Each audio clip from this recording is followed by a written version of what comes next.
Hello and a warm welcome to our listeners. My name is Clare Mann and I'm a UK Chartered Trademark Attorney and partner in the Trademark Group at Dehns. Dehns is an intellectual property law firm made up of patent attorneys, trademark attorneys and a sprinkling of solicitors. The company was established over 100 years ago and we're now one of the largest boutique IP law firms in Europe. The current slide, or the slide in view, provides some general information about the company, and more can be found at our website, dehns.com.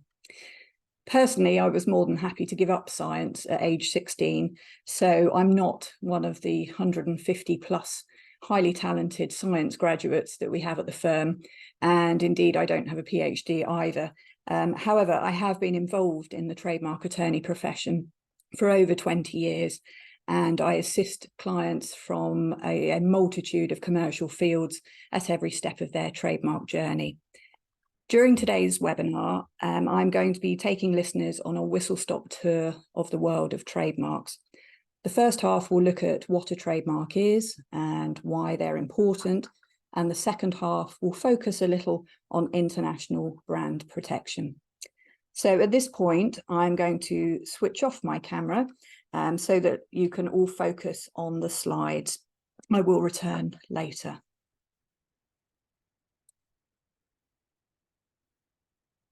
Right, so let's begin. And to start with, we'll look at the legal definition of a trademark. The UK Trademarks Act defines a trademark as any sign which is capable of being represented in the register in a manner which enables the registrar and other competent authorities and the public to determine the clear and precise subject matter of the protection afforded to the proprietor, and capable of distinguishing goods or services of one undertaking from those of other undertakings. Well, that is legal jargon, so let's put that into plain English. We're talking primarily about brand names, logos, and any other ways, whether they be visual or otherwise, that a company indicates to the public that goods or services originate exclusively from it. And the easiest way to illustrate this is to show you some examples of well-known registered trademarks. And I will begin with the most common type of mark, which are words and letter combinations. And here we go. I have no doubt that listeners will be familiar with all of these brand names. They really do need no introduction. They're all words and letter combinations and very well-known trademarks. Another common type of trademark is the logo.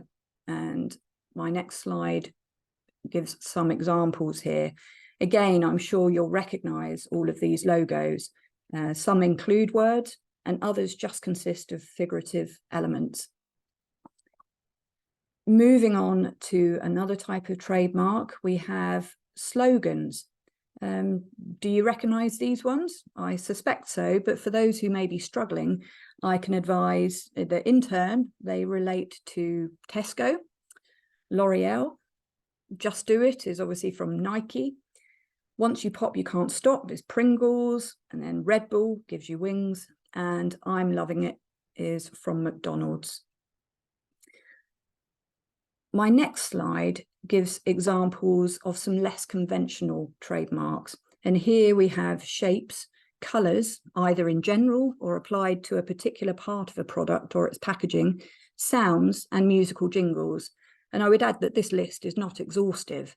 There are other types of less conventional trademarks. They include smells and holograms. Now, for those of you who may be wondering, these are all registered trademarks.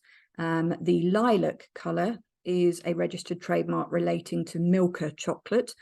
The colour red applied to the sole of a shoe denotes Christian Louboutin. Forgive me if I pronounce that wrong. Film buffs will be familiar with the roar of the MGM lion. The shape in the bottom left of the screen is a bar of Toblerone chocolate. And the musical jingle that appears in the bottom right is one that features on many a McDonald's advertisement, but I don't plan to sing. I will let listeners hum that one to themselves. Now, all of these are registered trademarks, but as the title says, less conventional than your names and logos.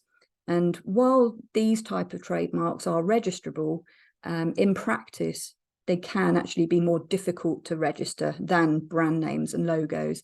And this is because the public does not tend to automatically view shapes and colours and so on as trademarks. So, I mean, to summarise, I think it's safe to say we can't escape trademarks. From the moment we get up to the moment we go to bed, we're bombarded by them. Everything from the shower gel and the toothpaste that we use in the morning, the breakfast cereal we eat, the clothes and the shoes we put on, they all bear trademarks. And trademarks are important because they're a public sign of a company. They prevent consumer confusion and they can influence consumer opinion and fashion. And over time, a trademark can become a company's most valuable asset.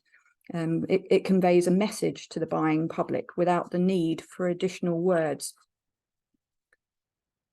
My next slide, I'm now looking at registering a trademark. And there are several reasons why it's important that a business obtains registered protection for its trademarks. Firstly, a registration provides legal certainty. It gives its owner a legal monopoly in a certain trademark in relation to certain goods or services.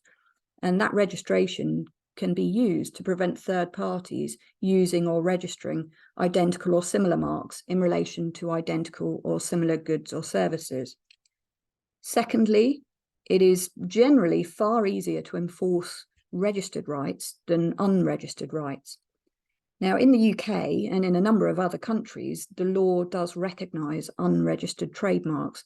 And by this, I mean marks that have been used on an unregistered basis for a number of years and have become associated with a certain person or company through that use. Now, in the UK, it's possible to take action against third parties based on unregistered trademarks, and that's done under the law of passing off. However, the first thing that a court will want to see in that scenario is evidence that you own the rights you say you do. And unlike with a registered trademark, there'll be no certificate clearly setting out that you own a legal monopoly in a certain brand name. Instead, you have to submit compelling evidence of your prolonged use of the name, and this can be extremely onerous and time-consuming. Thirdly, a trademark registration is a piece of property. It can be a source of revenue through licensing agreements, and it can be sold. And in fact, as I've already said, it's possible for a trademark registration to become a company's most valuable asset. So my next point on the slide, which version should you register? Well, as mentioned already, I mean, trademarks come in various different forms. They can be words, logos, slogans, and so on. And at the beginning, a business may have a brand name that it wishes to protect and perhaps a logo. Now, if the budget allows, the business should think about registering both of those marks separately because this will provide maximum protection. However, if the budget is tight, and that is often the case in the early days for a business, I generally recommend prioritizing the name. Owning a registration for a brand name in standard uppercase lettering will provide maximum protection for that name, and it will protect that name irrespective of the font type or the style that it's used in. Logos do tend to change over time as companies evolve, but in contrast, brand names usually remain unchanged. And of course, over the years, there have been a few quite high-profile cases where brand names themselves have changed. I mean, those of us of a certain generation will remember Marathon becoming Snickers and Opal Fruits changing to Starburst. And of course, most recently, Twitter has rebranded to X.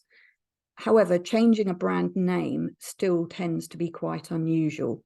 And so for that reason, I tend to advise clients to prioritize registering their brand name because it's what will last.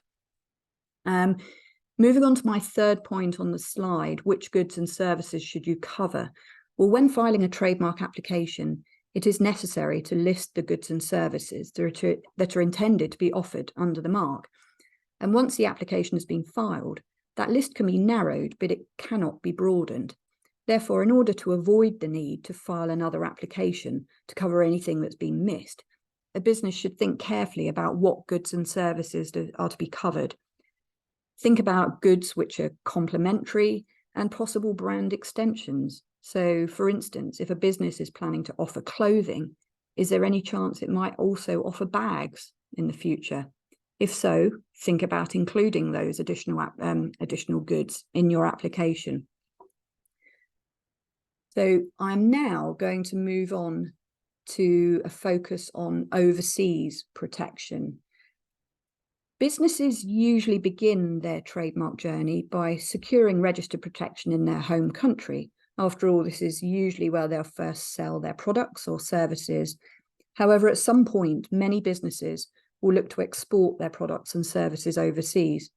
And there are a number of things that should be considered when a business is looking to expand its trademark protection to other countries.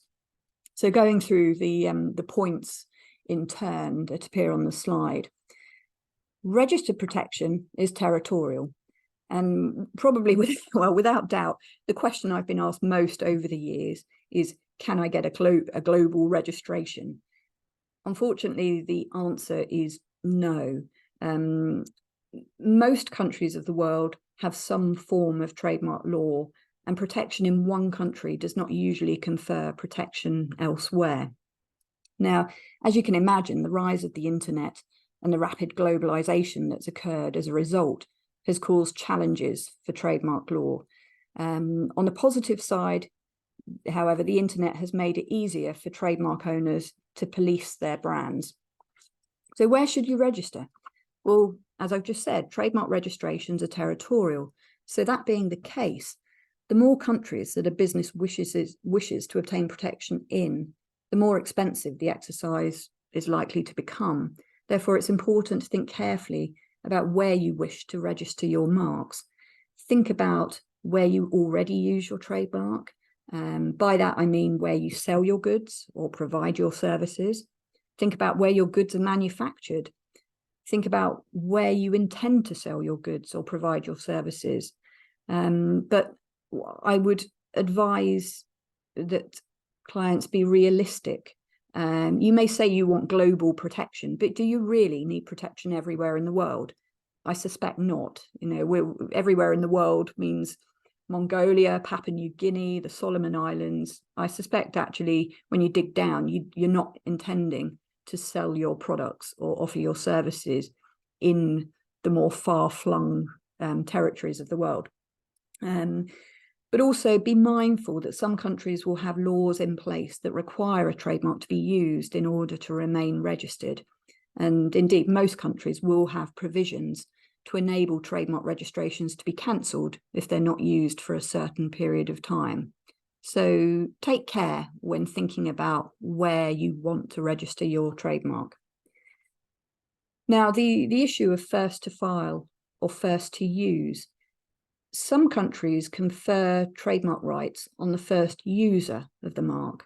And the USA is a prime example of this. Huge importance in that country is placed on actual commercial use of a trademark.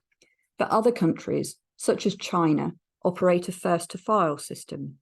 And it tends to be the case that trademark infringement is big business in those type of countries. So in countries with a first to file system, it's important to file trademark applications early to prevent third parties from getting in first. It can, well, I know this from experience, it can be very difficult and expensive to get a trademark back from a trademark squatter. Better to be proactive and get your mark registered first. Moving on to language issues. Well, this is perhaps an obvious point, but if you're thinking about using an English language brand name in countries where English is not the main language, you'll still want to make sure that the name you've picked does not have any unsavory connotations. Unlike, for instance, IKEA, who, when introducing some products to the market in Thailand, used Swedish product names, which in Thai meant sex and getting to third base. It's not what they intended with their products. In some countries, you may wish to consider registering a localized version of your mark, and having a local version can make marketing easier and be more attractive to consumers in the area. Make sure, so on the same sort of note, make sure that any translation or transliteration that you pick says what you think it says, because even big well-known brands have been known to make mistakes. I mean, for example, Parker Pens once mistranslated the strapline, "It won't leak in your pocket and embarrass you," to "It won't leak in your pocket and make you pregnant." Or KFC's slogan, "Finger licking good," became the slightly less appealing "Eat your fingers off" when first translated into Chinese. I think the message, the take-home message, is that a business should do its homework and, if necessary, involve professional linguistics services to make sure that English words do not have unsavory meanings in other countries, in other languages, and make sure that translations and transliterations do say what you think they say. The final point on this slide is third-party rights. So you've got your trademark, say it's a brand name. You know it has no negative connotations in the countries where you wish to use it. Surely you're good to go. Unfortunately, not necessarily. Before launching a new brand name in an overseas territory, it's highly recommended that you have clearance searches carried out to ensure there are no conflicting third-party trademarks already in existence. Failing to do proper due diligence can cause massive disruption to a business. Launching a brand name and then finding out that you're infringing a third party's rights can have financial consequences, negative publicity, and ultimately might necessitate a rebrand. Far better to know the risks before you enter the market. Right, my next section deals with, again, it's overseas protection, and it's looking at the practicalities of filing foreign applications. Now, I've already said that trademark registrations are territorial, and therefore one way to apply for registered protection is to file applications in each country of interest. Now, national applications are independent of each other, so any problems that you might encounter in one country will not affect applications in other countries. However, in order to file national applications, there is generally a requirement to involve local trademark attorneys in each country, and this can sometimes prove onerous in terms of the supporting paperwork that is required. For example, attorneys in some countries require powers of attorney, and sometimes those documents have to be notarized and legalized. This can take time and it can add to the expense. And indeed, I mean, filing nationally can be an expensive exercise if you've got a lot of countries involved. So fortunately, depending on the countries of interest, there are some strategies that can be used to simplify the filing procedure and reduce costs. Now, the EU trademark is one such strategy. And by this method, it's possible to file a single application to the EU Intellectual Property Office, which, if and when registered, will then provide protection throughout the EU. Now, on the positive side, filing an EU application is far simpler and cheaper than filing national applications in every EU country. The application is filed centrally, it's examined centrally. We do not have to be going to trademark attorneys in every country of the EU. There are factors that need to be borne in mind, however, with the EU application system, such as the EU application is a unitary right. So if the mark being applied for is considered non-registrable in any language of the EU, for example, because it's simply descriptive of the goods and services, it will not achieve registration. And also, an EU application can be opposed by the owner of an earlier right in any EU country. So there is a very large pool of potential opponents out there. Despite these factors, however, in my experience, the EU application is a very popular filing strategy, and many clients use that system. The Madrid Protocol. Now, this is also known as the International Registration System, and it's another strategy that can be used to streamline the filing procedure and reduce costs. On the positive side, there are well over 100 countries which are now signed up to the Madrid Protocol, and these include the USA, Canada, Australia, China, Japan, and the EU, both as a single territory, but also the all 27 EU countries are signed up individually. Now, the Madrid Protocol system, it involves the filing of a single application which can designate as many of the signed up countries as the applicant wishes, and costs will depend on the countries that are selected. The application details are sent to the trademark offices in the selected countries, and the application is then examined as if it were nationally filed. However, the benefit is that we've not had to use local attorneys in each country to file the application, and that keeps costs down.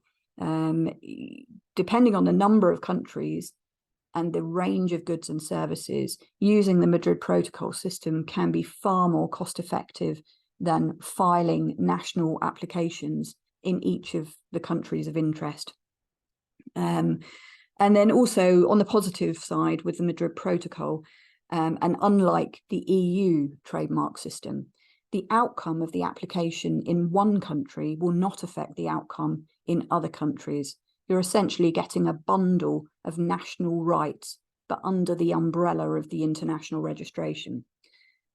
Now, there are some, you could say, negatives, but they're possibly not negatives, but factors to bear in mind if you're looking at the Madrid Protocol system.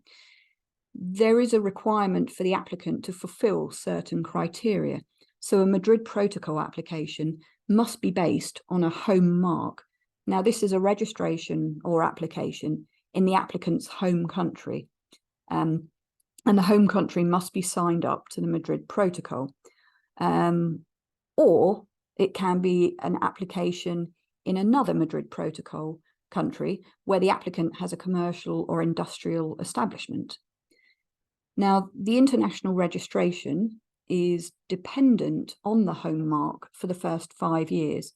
So if the home mark ceases to have legal effect during that period for any reason, so too will the international registration to the same extent. Now, those are factors that have to be taken into account and considered. But again, the Madrid Protocol system is a popular filing strategy. And as I've said, it can prove extremely cost effective. In the main part, because you cut out the need to involve foreign attorneys at the outset. You only generally need to involve foreign attorneys if problems are encountered in any of the designated countries. So my next slide. Yes. Well, I couldn't present a webinar on overseas trademark protection without making a single mention of our old friend Brexit. For some time following the 2016 referendum, it was uncertain what was going to happen with EU trademarks. And I have to say it was the cause of many a headache for UK trademark attorneys. Fortunately, things gradually calmed down and policies were decided on and put into place. So to summarise briefly, EU trademark registrations that were in existence before the 1st of January 2021, which is when the Brexit transition period ended, they ceased to have legal effect in the UK on that date. However, they were cloned in the UK by the creation of national registrations, which retained the details of the EU registrations. Therefore, owners of EU registrations did not suddenly lose their rights in the UK.